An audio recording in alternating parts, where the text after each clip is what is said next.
लव आडवा तिडवा एकटाच आहे.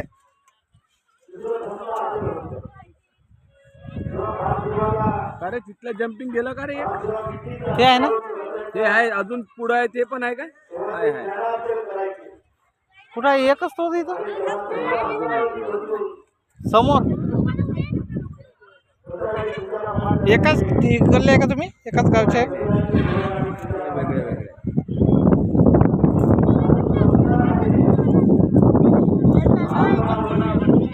धंदा नाही आहे, नाही आहे यंदा. नाही, मागच्या वर्षी तर राजा सांभाळलं नाही ते.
अरे ज्याचे हातच नाही तर संपूर्ण शरीर आणि शरीराचा प्रत्येक रोमरोम रक्ताने माखलेला आहे, त्याच्याकडून तुम्ही परिवर्तनाची अपेक्षा करता.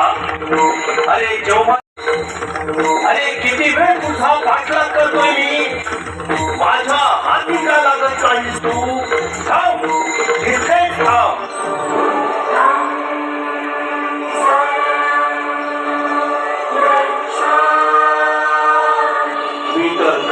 थांबलो आहे मित्रा, तू तर स्थिर नाही, तू तर भरकटला आहेस माझ्या व्यापासून.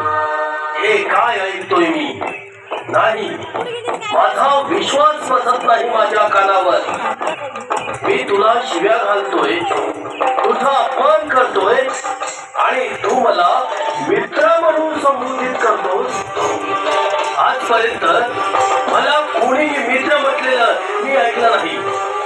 मित्र म्हणून घेण्यासाठी आधी मित्र व्हावे लागते. मित्र हे सैन्याच्या कोण आहेस तू?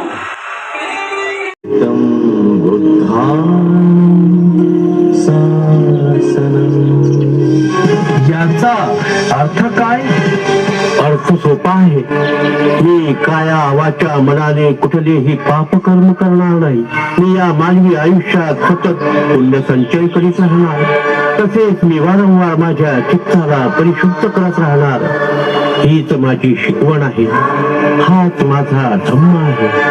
माझ्या धम्मात शील, समाधी, प्रज्ञा, करुणा, स्वातंत्र्य, समता, बंधुत्व आणि न्यायाची मी शिकवण देतो. समता जर तुमचे शिकवणुकीचे सूत्र असेल तर तुमच्या धर्मात माझा सुद्धा समावेश होऊ शकतो. मला सुद्धा तुम्ही मुक्ती देऊ शकता. होय, तो सर्वांसाठी आहे. आपल्या सामर्थ्याने आणि विवेकाने तो पाळायचा आहे. केवळ मी मार्गदाता आहे, मोक्षदाता नाही. आपला उद्धार आपण स्वतः करायचा आहे. पण मी तर दरोडेखोर आहे, महापापी आहे. आणि समजा मी तुमचा धम्म अंगीकारला तर लोक मला स्वीकारतील काय? अंगुलीमाला पाप कर्म करणाऱ्या व्यक्तीला तो पाप कर्म करीत आहे याची जाण असणे म्हणजे त्या प्रमाणात त्याचा विवेक जागृत आहे.